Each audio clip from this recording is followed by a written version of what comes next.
All right, guys, we just want to welcome back to the Everything College Football Podcast. Today, me and Nick here on 2023 college football playoff predictions, along with some awards. Kicking things off, Nick. Actually, hold on. I don't want to do that intro. All right, guys, we just want to welcome back to the Everything College Football Podcast. Today, me and Nick here on 2023 college football playoff predictions. Of course, we'll be dishing out some awards also. In about 20 days' time, Nick, we'll be putting a cap on week one of the college football season. How are the nerves less than a few weeks out from week one? Of course, week 0 is about 10, 11 days away. It's getting closer and closer. It'll be here before we know it. I'm excited for college football return. There's a slate of games on week 0 that has some interesting matchups, although not really many heavy hitters playing other than Notre Dame being the big headliner as they play Navy over in Ireland. Then we transition to week 1, which has some interesting matchups early on in the season, some exciting potential playoff implication games, especially the one on Sunday. College football is in a good spot here. This last year before the expanded playoffs. It's the last 4-year playoff.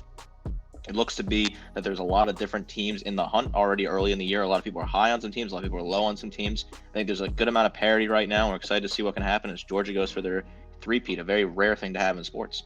Kicking things off with some awards. Caleb Williams obviously returning to USC. They'll be playing week 0 as well. Not as notable a matchup, though, as Notre Dame. But he is going to be defending the Heisman Trophy. Last year I picked him to win that award. It just made sense, Nick, obviously, as a USC fan. Maybe you could call some biasness, but I also thought that the analysis I offered made a lot of sense going into the Pac-12. It's going to be hard to defend him in that offense. And I think he's going to win the award again. I don't think there's any biasness here. I think he's going to have to play a big part in this football team. Even if the defense is improved, he's still going to have to produce, a ton. There's going to be a lot of shootouts, I think, in the back half of the schedule for USC. So I think he's certainly going to put up numbers and showcase that leadership, which is going to have him as the Heisman winner once again. You're going with Drake May. I have UNC going 7-5 because I'm just sick of the defense disappointing me. So I'm not going to, get my hopes up once more. They're going to have to win more games than that if Drake May wants to win the Heisman, Nick. And, explain why he's able to do this. Obviously, no one's shocked in terms of talent or even production, but they're going to have to win games if he wants to be on the podium. I think Drake May has a great opportunity to win the Heisman here. I think he's just a pure passer quarterback. Yes, UNC has to keep up their end of the bargain and keep them involved in games. But I think Drake May has all the talent in the world. He has some new wide receivers to work with, and he's comfortable. It's second year playing as a starter. I think first year he really learned the ropes and got comfortable with the play in the ACC. I think he's going to accelerate from where he was, be involved in the ground game a little bit as well. I think he's going to be a perfect passer. The numbers were fantastic last year. He was really talented top to bottom, was able to produce for North Carolina. I think again this year he has every opportunity to win the Heisman. He's sort of sitting there on the edge of the favorites. I think he gets the benefit for me. It's tough to go back-to-back in the Heisman, which I think is one of the reasons why I'm a little shy about Caleb Williams. It's tough to live up to those expectations 2 years in a row. But I look at Drake May. The stats last year were fantastic. 66% completion percentage, 4,321 yards, 38 touchdowns, 7 interceptions. I think he can certainly hit those numbers again. He has a good wide receiving core unit around him. I think he's got a great opportunity here to put up some points and put up a lot of yards and be in contention for the Heisman and win it. We talk about all this parity in college football, but the next 3 awards, the Doak Walker, Blitnikoff, John Mackey, none one bit. And obviously, this is what everyone's probably going to pick. Maybe a different Doak Walker award winner, but Harrison to be the best receiver in college football, and Brock Bowers to, I believe, repeat as John Mackey award winner. There's not much to really discuss here, Nick. Obviously, when we get to December, the awards, when you look back at them, sometimes you're far off, sometimes you're spot on. I'd say these are going to be spot on, though. Doak Walker's going to be a heck of a running, I would say. But Harrison and Bowers, sure things that they stay on the field for, 10-plus games. They're going to be nailing these awards down in a couple of months. Certainly Quinshon Judkins from Ole Miss could be in contention for the Doak Walker. I think Blake Corum is just more of a balance back and has a better opportunity here. Marvin Harrison and Brock Bowers are absolute locks for me here. I think both of them are very talented players that are Brock Bowers, a one-of-a-kind player, and Harrison, we haven't quite seen a wide receiver like him in a while, besides potentially Devontae Smith. I think both of them are locks as long as they stay healthy. Look at the Remington Trophy. Drake Nugent coming over from Stanford. I think this guy's going to come in and have a similar impact to Olu Oluwadami last year for the Wolverines. Outland Trophy, Jerzon Newton from Illinois. I think he's going to be phenomenal. I have him as a Conference Player of the Year on the defensive side of the ball. You're going with Matthew Jones. Obviously, Ohio State, if they're going to get back to the playoff, they have to have this offensive line step up this year. Donovan Jackson, I think, would be the player that probably steps up in the interior for him. But you're going to go with a bit of an outlandish candidate here in Matt Jones. Break down why that's going to be a thing. And, if this Ohio State offensive line doesn't play up to par, they're going to have some guys like him step up. And I certainly think it's not a bad candidate. I like Matthew Jones at right guard, a graduate senior who's been around the program for a while, 6'4", 312, very talented player, good hands. I like the feet movement on him as well. I think a breakout year is coming for him. He's been in the system for a while. They have a new offensive coordinator. They've shuffled some things in Columbus. I think Matthew Jones is a real opportunity on the interior to be a dominant piece. Ohio State's, that's the one big downside for Ohio State this year, is the offensive line is a little weak on paper, and I think a big year from Matthew Jones will help set the table for him to win an award and help this program potentially chase a national championship. It's hard to not pick Harold Perkins after going berserk over the back half of last season to be the Derrick Award winner. Jeremiah Trotter, the Buckus Award winner in his linebacking position. Jim Thorpe Award, I'm going to go with Kalen King from Penn State. Kool-Aid McKinstry from Alabama is your choice. And there's also plenty of parity, it seems, the Coach of the Year. I'm going to go with Kirby Smart. You're going to go ahead and take Ryan Day, even though usually it's not the guys who end up in the playoffs, like Jamie Chadwell, for example, a couple years ago. It's usually going to be someone that does better than they should. We have lofty expectations for Duke, for example. So maybe someone like Mike Elko will end up winning the award. But I think Kirby Smart this year, he's going to claim it. And then Ryan Day, stepping into an actual head coaching role this season, you think he's going to do a pretty good job, which would lead to him winning that award presented by the Home Depot. Certainly a tough award to pick. Like you said, it's very difficult. They don't really always go for the guy who just had the best season on paper. And I think Mike Elko is a great shout at Duke potentially. There's some other ones in there, some sleeper programs that we like throughout the conference that could be involved in getting the award. But I think Ryan Day is going to pick it up. He's transitioning into a full head coaching role here, getting those play-to-play, day-to-day duties for him. I think that's going to be a huge thing for Ohio State this year, which is why I'm so big on the Buckeyes. Ryan Day taking that full-time role and focusing on that, not having to worry about calling plays will be a huge help for them. Looking at the All-American team, tackles Olu Fashanu and Joe Alt, from Penn State, Notre Dame, respectively. These guys are going to be big in trying to lead to their offenses to the college football playoffs. Some underrated teams there, I think, could probably sneak their way in. Everything else is pretty straightforward, though. These guys are all expected to really produce. Williams, Corum, Judkins, Harrison, the rest of the lineup, and Will Record deciding to come back for Alabama. What do you think about this offensive side of the All-American team? Any, shocks here? Would you have a little different? I think this is all, nailing it here. I think these guys are all very talented. This offensive line list is fantastic. I think Cooper Beebe is a fantastic player from Kansas State. The wide receiving room, Harrison and Xavier Worthy are two great wide receivers that have so much talent. Will Riker returning to Alabama is a huge get for the Crimson Tide. It's a very, very valuable piece to return for that team. Brock Bowers, of course, going to dominate. The running back pair there with Corum and Judkins is a fantastic 1-2 pair for this All-American team. On the defensive side of the ball, not many shocks here. I think some people may object to Leonard Taylor potentially, like Cal Williams from Georgia, a rising sophomore. I think he's really going to have a big-time season and really blossom. That would give you, two rising sophomores, Harold Perkins as well. So a lot of youth here. I think this is also pretty straightforward, even though I think the defensive line, a lot of talented players out there, certainly going to be up for grabs. But I think this will be at least halfway right come the end of the season. I like this list of defensive players as well. I think Jazar Newton's a fantastic player in the defensive tackle. Harold Perkins, a really dominant player. Jared Verse coming back was a huge get for Florida State. Very talented piece to return. Jeremiah Trotter, Kalen King, Kool-Aid McKinstry are all very solid pieces to add for this defense as well. And the biggest thing to watch, for me, is the elite programs enter 2023 of some new offensive coordinators. Who's going to benefit the most? You got Georgia, Clemson, Ohio State. These guys are in Alabama, of course. These guys are all having new offensive coordinators this season. Something people are probably not going to talk about. Garrett Riley going over to Clemson. It's going to kind of tie into what your biggest thing is to watch this season. Implementing that air raid. Tommy Reese coming over from Notre Dame, probably going to be more of a two-back pro system now. Brian Hartline really understands what the Buckeyes want to do on offense. And then Mike Bobo, a lot of people aren't very happy with that, but I think the only thing they're really losing in Todd Monken is just the timing of his play calls. No one was better at college football than him in doing that. So it's certainly something to monitor. These teams also all have new quarterbacks coming into this season with the new OCs. So that could certainly maybe be a down draw for some of these schools. But I think overall it's going to be fun to watch, the execution, how this all plays out for these elite programs this season, Nick. I agree. The OC carousel was very, very fast-paced this year. A lot of guys moving around. Garrett Riley to Clemson, that ties in certainly to my comment. We'll get on that in a second. But I think Tommy Reese at Alabama is very interesting. Mike Bobo at Georgia, very interesting transition there as well. A lot of these big teams have made moves. Of course, a new coordinator in Columbus as Ryan Day steps aside, let the play calling duties go to his second-hand man there. That is former wide receiver coach. Overall, I think this is exciting for the sport. These offenses all have great potential with these new guys calling the plays. My biggest thing to watch this year is, can Dabo and Clemson return to the dominance in the ACC, or will teams like FSU and Miami take the crown and run with it? Clemson's kind of been down by their standards. They haven't been to the playoff in a couple of seasons. They've really had a couple of tough years with DJ Uiagalelei at quarterback. They have Cade Klubnik under the gun now, and they have a great coordinator in Garrett Riley, a huge add for them implementing that air raid offense. They still lack some of the talent on offense. They have not been recruiting very well recently. Has that caught up to them? I think Florida State, Miami can certainly give them a run for their money this year. It's very exciting to see if Clemson can find that stranglehold they used to have on the conference. I mean, Clemson was dominating for about a period of 10 years, and now they find themselves, second fiddle to some of these teams in terms of talent on the defense and on the offense. Can they get back to that dominant way they were and get back to the playoffs?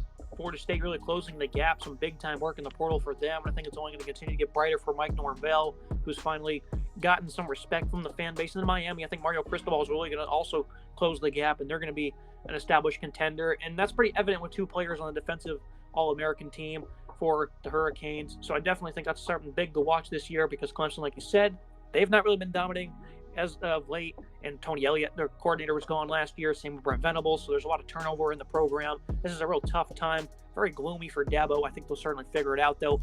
Looking at my college football playoff predictions, I think this is an interesting group of teams. I think it's something you're going to see in a lot of people's preseason predictions. Georgia Bulldogs, #1 overall seed. Last year the committee talked about how they didn't have the Ohio State effect in terms of excitement on offense. And I was like, you guys are wrong. The Georgia offense is probably better than the Ohio State offense, at least that moment in time. Of course, I picked the Buckeyes to beat Georgia in the college football playoff, but it had nothing to do with how, their offense performed. I thought this was a very admirable unit, put up 41 points per game, over 500 yards per contest. They have absurd balance. Carson Beck's going to step into the quarterback position. I think he's going to do just fine because he has a run game that's incredibly stout. They have great rotation with their backs. Branson Robinson, Dejon Edwards, Kendall Milton. These guys are all going to be highly efficient this season. Brock Bowers, greatest tight end talent of all time, I'd say. Ra Thomas and Dominic Lovett come over to add some size in Thomas, who can win on outside as an X, and then Lovett, who is just elite with speed in the slot. This Georgia offense is just a complete mismatch against man coverage this season. I think it's going to be a headache trying to defend them all year long because they have a very physical offensive line, of course, as well, led by Cedric Van Pran and Amarius Mims. I think it's the nation's top returning offensive line as a whole, and they're incredibly deep. Maybe not at the wide receiver position, but at running back and whoever gets involved at the pass-catching position. They don't have to worry about much here, Nick. This is a team that I think has certainly benefited from health the last couple of seasons, but even if that does become a factor, they're still going to figure things out. This offense is one of the top 3 in the country, even if they don't have, the air raid style or, I don't even, there's the crazy excitement, I guess you could say, because they put up numbers and they're highly effective and efficient. The Georgia offense needs to get its respect, and I think this is the year they accomplish that. Certainly Georgia has all the talent in the world to three-peat with that they have on offense. I certainly get concerned a little bit with the new play caller, Mike Bobo, but I think they have a great quarterback stepping in there with Carson Beck. I'm excited to see what he can do. I think he's a very good natural pocket passer that has some nice zip on the ball, very solid, reliable piece. Ra Thomas, Dominic Lovett, they poached 2 players from the SEC that are from the best players on their respective teams, grabbing Lovett from a SEC East rival in Missouri. A very nice add there. Certainly 2 talented wide receivers. It's stacked running back room as always. And Brock Bowers, just a transcendent talent. One of the best players I've ever seen in college football in terms of versatility. Best tight end I've ever seen as well. So talented top to bottom. I mean, he can do anything. He can run the ball, catch the ball. He could probably even throw the ball if they really needed him to. He's so talented top to bottom, and a very stout offensive line that's got some nice big pieces, certainly. And about that Georgia defense. They're going to dominate. Next man up mentality. Kirby Smart's going to grab his guys and throw them in there. Not much really to talk about with the defense. They've ranked top 2 in run defense the last 4 years, given up on average over that span 76 yards per contest. Michael Williams, I really expect him to flourish this year as a sophomore off the edge. Nazir Stackhouse, Zion Lowe, Warren Brinson, some veterans on the interior, really going to be good for them. They're not going to be any different when it comes to stopping the run. I do worry about the edge a little bit. Michael Williams, I think, certainly going to step up for some of those deficiencies. Chess Chambliss isn't any good. Marvin Jones, a former 5-star, they're looking to get on the field. Second best linebacking duo in the country. Injamon Dumas Johnson, Smell Munden, Xavier Sori might even get on the field this year. And the only things I really worry about is the pass rush. Even though last year when we talked about Georgia in specific game previews, we said that they were going to get their own sacks. And what do you know, right before the Tennessee game, Javon Bullard ends up with, 2.5 sacks or something like that. So we're pretty spot on with that. We knew that they were going to find a way to get their pressure regardless. So even though the sack numbers were kind of low last year, not a big concern. But this is a way too talented secondary. Malchi Starks, a rising sophomore. Bullard looks like he's probably going to be a safety this season, even though he can be, after being a strictly slot corner in his career. Dalen Everett, Kamari Lassiter, incredibly talented secondary. But I picked them to lose to Ohio State because the same reason I picked them to lose to Alabama in the SEC title game 2 years ago, and that's exactly what ended up happening, is they just do not seem to perform very well when this defensive line doesn't do the heavy lifting. I've perfectly called that twice now. The Buckeyes did lose that game, but they absolutely flamed the secondary kind of like LSU did, which I was interested to see how they do against the Tigers in Atlanta. In a game everyone knew they would win, but there was plenty to look out for. Some, some people that don't tune into college football as much probably weren't very in tune with that game, Nick. But me and you, we were watching for something specific. We saw it. We weren't happy with it. That's why we picked the Buckeyes. And that could certainly be their downfall once again. As soon as the matchups were called, you and I both said that Ohio State was going to win that game because it was just too easy to look at that with the way that secondary got beat. And that's something that I'm going to discuss about Georgia later, where I think could certainly be their downfall this year. I have a couple reasons why I think Georgia could be in some trouble, and that is one of them. Certainly, the secondary has shown me some issues at times. They have all the talent in the world, and they certainly should live up to it. But when that defensive line isn't getting after the quarterback and making the quarterback uneasy, these high-flying passing attacks from Alabama, Ohio State, LSU, teams like that just absolutely torch the secondary and finds Georgia in a rare hole where they really have to struggle. They were in a rare hole in that Ohio State game, and it really makes them uncomfortable, and they kind of panic a little bit. It seems like Kirby sometimes doesn't have the best control of the situation. I know they beat Ohio State, but they got very lucky in that situation. It's very interesting to see if they've matured and developed in the secondary this season. Now looking at the number 2 seed, the Ohio State Buckeyes, I think this is a big vengeance year for them. Obviously, when we talk about the Buckeyes, that thing we will talk about is how do they recover after that game they should have won against Georgia. To turn around and see the Bulldogs win, 9 days later by 58 points against TCU. The Buckeyes know they should have been national champions. Absolutely heartbreaking loss for this staff. They put in so much work before that game, Nick. Heartbreaking for the fans, the players, everyone on that staff. They have to get it past them, though. They have to forget about that. They have to come out this season on fire. This really isn't the easiest of schedules when you break it down over the 12-plus weeks. You have to replace C.J. Stroud. I think Kyle McCord, a strong-armed, accurate player who's good under pressure, can really rip the ball into windows. He has this elite receiving core to work with, led by Marvin Harrison Jr. This guy's, an A.J. Green type of comparison. Phenomenal route runner. Emeka Egbuka also figures to be a first-round talent. Julian Fleming rarely plays inside. His durability hasn't been great for him. But this is a guy who has great ball skills and route running. You also have guys like Brandon Ennis coming in. Cade Stover returns, a player who was, a very impactful player for them as a blocker and a pass catcher, especially late in the season. In the backfield, just as deep. Dalton Hayden, he got involved against Maryland when health was an issue for this backfield. Mayan Williams, though, a complete bulldozer.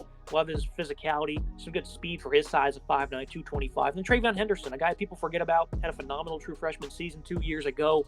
Really struggled with health this year, this past season, that is. Good breakaway speed. He's electric in the open field. Some of these guys have forgotten how good players like Henderson, maybe even Fleming are. I think these guys are going to step up this season, Nick. Absolutely love this A-plus offense, but the offensive line certainly has some concerns. I think the Buckeyes might worry they don't have 4 starting caliber offensive tackles on this roster. Zen Mikowski, Josh Fryer, some guys that have to really do the heavy lifting at these tackle spots. Donovan Jackson, and then a big breakout player for you in Matthew Jones. I certainly think this interior is going to have to lead this year, unlike last year where they had 2 bookend tackles in Paris Johnson and DeJuan Jones. Certainly something I'm a little iffy on for the Buckeyes. I think they'll be able to overcome it, though, with all this talent. I'm certainly excited for this offense. I think, like you said, the interior has to step up. That's why I'm pegging guys like Matthew Jones to be that huge step-up player there. I think Donovan Jackson as well is another very great player who's stepping up this year. I think this offensive line will find their groove early on and get comfortable. This is a dynamite offense top to bottom. Kyle McCord steps in. I think he's a perfect replacement. Good pocket passer, very talented quarterback to stand in there. Great running back room. Mayan Williams, Travion Henderson, Dalton Hayden as well, all very talented players. Evan Pryor down on the depth chart. Just a deep running back room that can really hit you in multiple different ways. And you look at the wide receiving room, it's so talented. Marvin Harrison Jr., one of the best wide receivers I've seen in my years of watching college football. So talented top to bottom. Julian Fleming, very good player at the wide receiver Z. Emeka Egbuka at slot, I think is a great spot for him. He really broke out last year. He has a lot of potential to step up and continue to grow. Carnell Tate as a true freshman could be involved as well. Jaden Ballard, Xavier Johnson add some experience for this team. Top to bottom, this offense is fantastic. They have so much talent. Cade Stover at tight end, another very good player. Joe Royer as well could be involved as a blocking tight end. This offense, top to bottom, is just so talented. They can hit you in so many different ways, and they're going to score a ton of points this year and dominate on the field. And looking at the defensive side of the ball for the Buckeyes, this is a unit I certainly played much better than anticipated against Michigan, at least when it comes to stopping the run. They had some bad coverage calls late in that game that really allowed them to get exposed, but in terms of bringing toughness and physicality, they certainly did better than I expected. Michael Hall, Tyler Williams, JT Tumilo, Jack Sawyer. This is an incredibly talented defensive line. I think is really going to step up this year, trying to get back to the 2019 days when they had, guys like Chase Young playing for them. I think the middle of the defense is also very intriguing. Tommy Eichenberg, massive improvements. He was the best player in college football last year in terms of improvement from year to year. He did a great job at filling run lanes, some good eyes that translated to coverage, great anticipation. These weren't things that he improved, were good on 2 years ago. It was highly critical of those areas. He must have been listening because he was elite in those facets this past season. Steal Chambers of his experience, with over 1K snaps the last 2 years, a converted running back. And then guys like CJ Hicks, a former 5-star, Cody Simon, who could be a violent hitter for them. I think the middle of this defense, along with the defensive line, I see improvements top to bottom. I think this is a unit that has some good pieces. Jim Knowles has been building a great defense and continue to add those good players. Tommy Eichenberg's a very good leader in the middle of the park. Jack Sawyer, I like him at that jack position. Steele Chambers, another good linebacker. Ty Hamilton at nose tackle. JT Tomaloa as well at defensive end, very good player. Latham Racem is a very good player to have. Jahad Carter coming over from Syracuse, a huge add in the secondary. Denzel Burke, a nice, good player as well on the outside. Josh Proctor, a nice free safety, can move around. This defense has a lot of talent. They're stacked in terms of talent. They're going to continue to improve. I think Jim Knowles has really put his stamp on this team, has continued to build them with this great defensive setup that he brings over from Oklahoma State, and I like the direction they're going. Yeah, the secondary, they also need to continue to improve. I think the addition of Jahad Carter is going to be big for them. Has experience in that 3-safety system, some nice versatility, brings over from Syracuse. The addition of Davison Igboson from Ole Miss. He's having a big offseason as well. Sonny Styles, 6'4", 220, a JL Skinner type of player at safety. Impressive, fluid runner for his size. Lathan Ransom. He'll need to continue to be better in coverage, even though he did very well against some of the nation's best tight ends. A lot of people are highly critical of my assessment of the Ohio State defense, but I was critical of them last season. They certainly did better at times than I expected. Sometimes I was on point with them. So this is a unit I think needs to continue to improve, and for the most part, they get a lot of their key players back for Jim Knowles to work with in his second year. So I'm excited for the Ohio State defense, top to bottom. The team is going to meet them in one of the semifinal games, the USC Trojans. Obviously, this might be a bit of a biased selection. I don't think it is one bit, though. I had the Trojans last year. I think just because of this Lincoln Riley offense, it's absolutely loaded. Caleb Williams, obviously, nation's best player. He's phenomenal. The rest of the players around him, Dorian Singer comes over from Arizona. Marshawn Lloyd from South Carolina, the pair up with Austin Jones in the backfield. Taj Washington's a great open field runner. Mario Williams, a dynamic slot option. Brennan Rice, over the back half of that year, was much better as a physical imposer. You also have an incoming true freshman 5-star in Zachary Branch, Makai Lemon as well, a high-end 4-star recruit. They're incredibly deep in this receiving core. Last year, USC, they didn't have a 1,000-yard receiver. That's because they spread the wealth equally, Nick. They had a different guy each week step up, and I think that's why they're able to flourish so much, because this is an offense. No one here is selfish. These guys want to win. They want to play hard. They want to play good football, and that's why they're so successful last year. They were able to gel immediately in year one because of good football players. What's your assessment of the SED offense? This is a very talented offense. Caleb Williams, obviously, we know what we're going to get out of him. Incredible player returning. Marshawn Lloyd, Austin Jones, 2 solid backs. I like to see USC run the ball a little bit more this year. I think that's my one criticism for them, but overall, I think they're a very talented offense that has so many great pieces. Dorian Singer, Mario Williams, Brendan Rice all look to step up. Michael Jackson III, Taj Washington are all going to be involved. Zachary Branch, true freshman who could be potentially involved as well. Just a deep wide receiving room. I don't think they get enough love in the national grand scheme. I think these guys are all very talented top to bottom, very good players.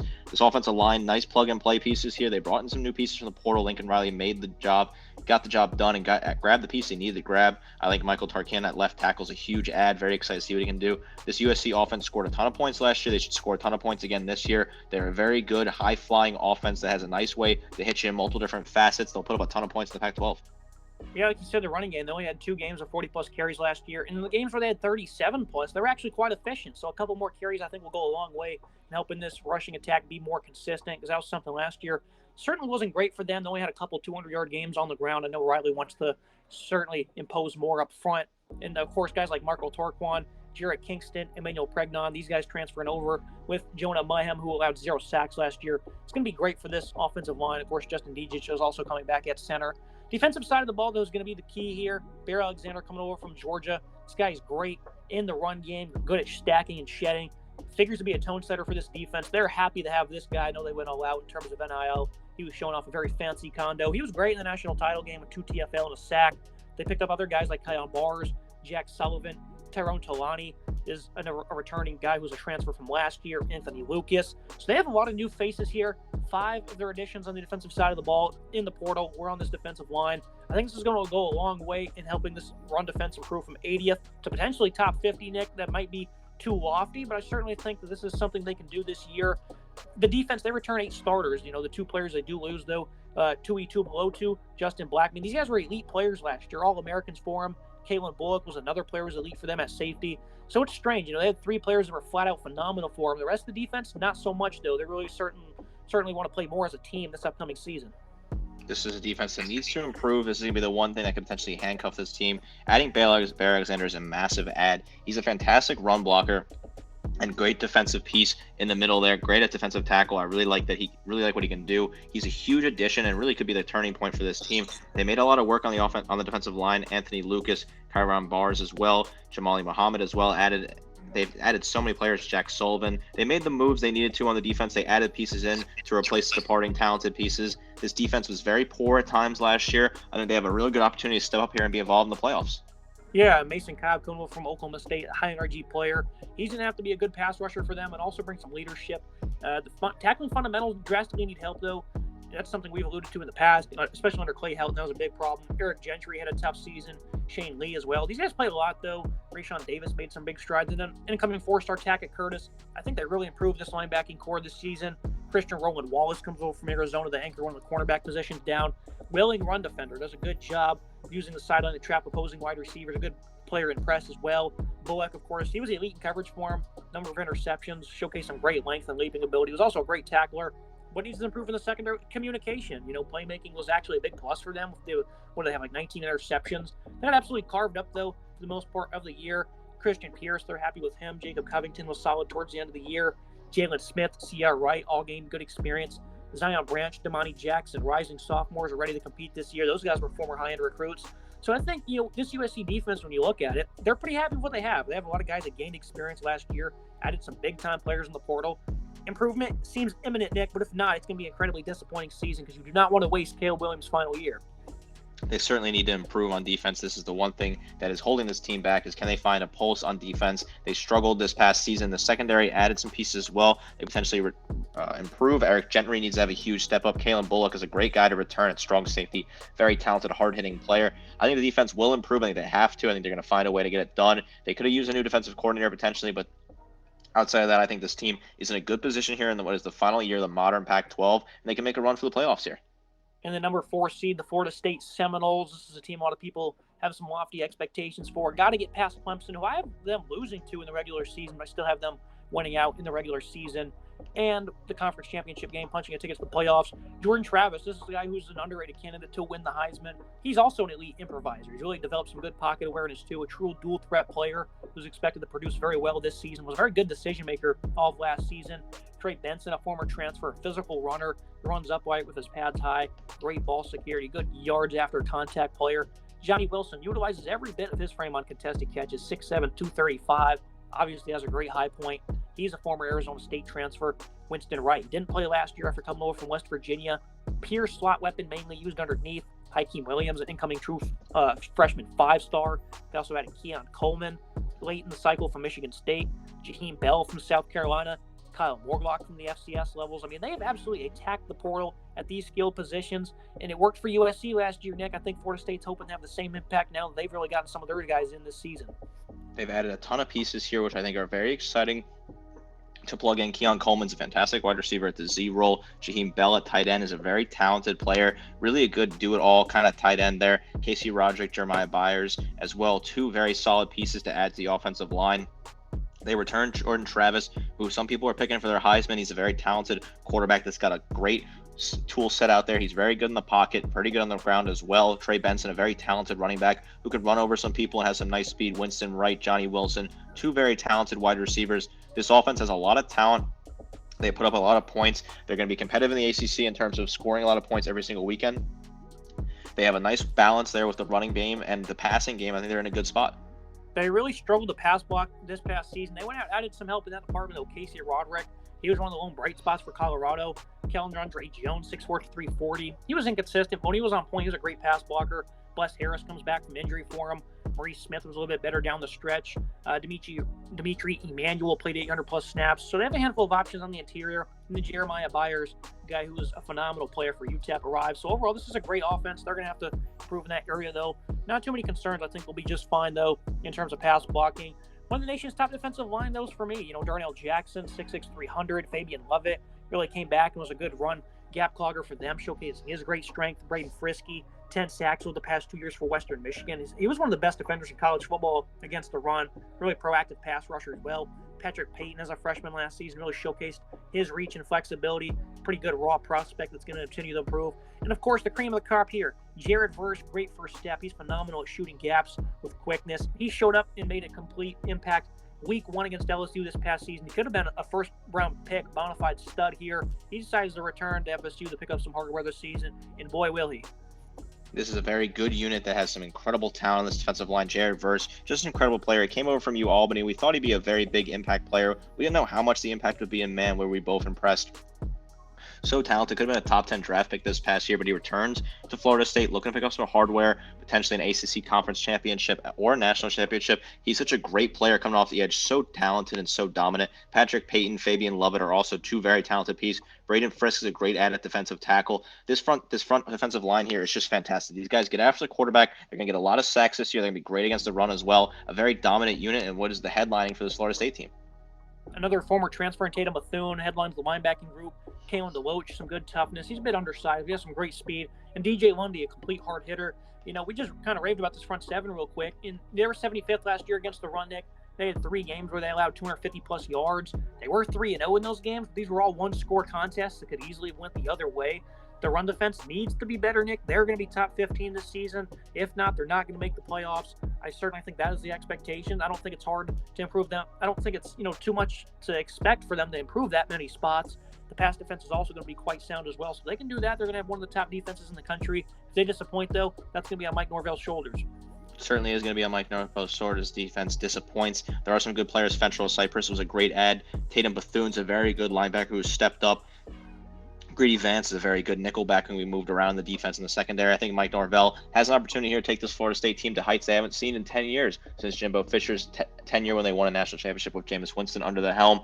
Mike Norvell, people wanted him fired, but he steadied the ship. He's brought in fantastic recruiting classes, hit the portal hard, brought in some serious talent here. And this Florida State team, it's the trendy pick for the playoffs, and they could certainly, out of the 4 teams on this list, they're the most likely to miss the playoffs. But I'm super excited for what they can do. I think the schedule allows them to have the opportunity to lose a game in the regular season because the schedule is so dominant with their playing heavy hitters in ACC plus playing LSU week 1 in a neutral site game. I'm excited to see what this Florida State team can do. Mike Norvell has the team under control, and they're heading in a great direction. If they don't make the playoffs this year, they'll be certainly involved next year. I have Georgia and Ohio State on a collision course for a rematch for the national championship in Houston. I have the Buckeyes winning that, Nick. I think they're going to get revenge on the Bulldogs, who are pretty much a cakewalk into the playoffs. I think Ohio State, though, they're going to get revenge. But it's hard to say that because, obviously they lose C.J. Stroud.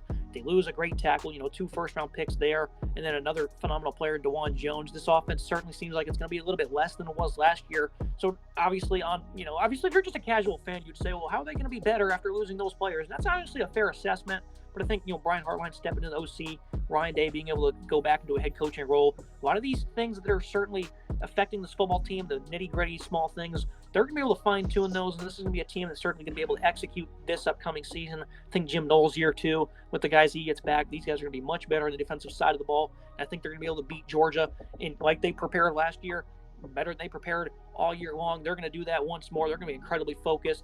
I think they're going to be able to win the national championship this season over Georgia. Obviously, maybe a bit of a bold prediction considering how things went last year, especially with how they lost to Michigan. And, they certainly disappointed in a sense. I think they're going to get the job done this season. I agree. I think Ohio State has all the potential in the world to get this done. Ryan Day, the transition, I think that's a huge underrated thing that happened this offseason. Him moving and focusing solely as a head coach is a huge move for the Buckeyes. I think Kyle McCord steps in and will hit the ground running at quarterback. This offense has too much talent. For me, I think they're going to absolutely blitz teams every single Saturday. The defense has the right amount of talent. They brought in the right pieces, and Jim Knowles continuing to build a solid system. Overall, I love this Ohio State team. I think Georgia certainly will be involved, but I have a couple reasons why Georgia could potentially miss the playoffs or potentially lose the national title game. So I think this is the year for Ohio State to come in and shake things up. Yeah, and looking at Nick's college bowl playoff predictions, that's what he has, the Ohio State Buckeyes winning the championship. And it's kind of, unfortunate that we were unable to go different ways with our predictions. But you did with the number 1 seed, and it's going to be incredibly controversial. Alabama, getting the nod over Georgia. Obviously the Georgia schedule isn't all that great. I certainly have made a case this offseason for the Bulldogs potentially dropping the SEC title game and missing the playoffs, depending on how some of these other teams perform. this upcoming season. And, I don't think that the parity stretched, thin enough for them to get a pass this season. I certainly think there's going to be plenty of teams this season that can, interrupt that. And Alabama, if they go in there and they knock off Georgia, the Bulldogs, I think they'll be undefeated going into that game. But there's certainly a case that can be made for them missing out on the playoffs. So, Nick, you go ahead and take the floor here on why you have Alabama as the 1 seed and the Bulldogs not making the playoffs. Yeah, I think the case is pretty simple. I think there are 3 big reasons why this Georgia team is going to miss or 4 reasons, but 3 main reasons why this team's going to miss the playoffs this year for me. The schedule is too weak. I think they're not getting tested enough at all. They really don't have any test early on in the season. Yes, they travel to Jordan Hare, but that's a first-year head coach in Hugh Freeze and a team that's transitioning, so I'm not really quite ready. Then they travel to Neyland, which is their biggest test on the schedule. Yes, Tennessee is losing their star quarterback in Hendon Hooker and bringing in Joe Milton. And I'm not as sold on Tennessee as a lot of people. I think Tennessee are going to have a tough year with a transition under center. It's going to be rocking. Certainly, Neyland's going to be loud. And if Tennessee's having a good season, they could certainly knock Georgia off. So that could be a potential loss right there. And if they don't lose to Tennessee, they had the SEC title game. I think the schedule will just have been too weak. They won't have been tested enough. And the secondary will get caught flat-footed against a team like Alabama that has a very good passing attack once they get into their groove. Right now, we don't know who's going to start at quarterback for Alabama, but whoever it is, they have a great wide receiving room to throw to, a fantastic running back room, and a very good offensive line that returns a lot of talent. I think Alabama can keep up with Georgia. They'll be able to score a ton of points. I think they're going to put Georgia in a tough position where that offense is going to have to struggle to keep up with them. I think Alabama just has enough talent right now at wide receiver, and Georgia has too many question marks with the secondary and the weak schedule for me. Also, Mike Bobo calling the plays, I'm not sold on that. It's going to be a tough transition. They lose. What a great play caller they had. And the timing was perfect, like he said. It's going to be a tough transition, certainly with Todd Monken leaving. I think Georgia finds themselves in trouble there. And my final piece, it's tough to three-peat, right? We really rarely see three-peats in sports. Alabama was the one team that had the best chance of getting a three-peat in college football in the year they lost to Auburn, and eventually Florida State won the national title that game. We haven't seen a three-peat come close since then. I think this is the best opportunity any team is going to have, but I think it's just tough in sports to go 3 straight years with a championship. I think Georgia's going to run out of gas at the end of the season, and they're going to play they're going to play a weak schedule and find themselves caught flat-footed against Alabama team that has nothing to lose. Nick Saban, he's coaching really. He's really trying to have fun here and put this team together. It looks like he's having a fun off season. People are talking about what this does to legacy if they miss the playoffs, this, that, and the other. I don't want to hear any of that conversation. I think Alabama is going to be right where they want to be. They have a great defense and a very good offense, no matter who's going to be under center this year. I think Alabama gets the 1 seed. They're going to go perfect this season and run their way to a national championship game. Where they lose to the Buckeyes, both sold on Ohio State this year. Like you said, though, I think this is a very realistic scenario in the SEC. I don't think we're being too egregious by any means one bit. And obviously, this is going to be a very interesting playoff if it does happen to be like this. And I think Georgia did last year show they are pretty human until they, won by 58 against TCU, or just a terrible coaching job there by the Horned Frogs. Very interesting year for college football. Final offseason episode in the books, Nick. Have a lot of fun doing this. I think it's going to be interesting to look back at these in a couple of months, but I definitely have Ryan Day punching his ticket to the national championship, cooling off his seat for good. I think this is going to be a very interesting race to the playoffs. Very excited to see the final year of the 14 playoff. I'm ready to see what Ohio State can do this year. Ryan Day has a great opportunity here to win his national championship and bring a title back to Columbus for the first time since 2015. It's going to be a great year for college football, final year of the 14 playoff. I'm excited to see how it shakes out. Make sure you guys like, comment, subscribe. See you next time.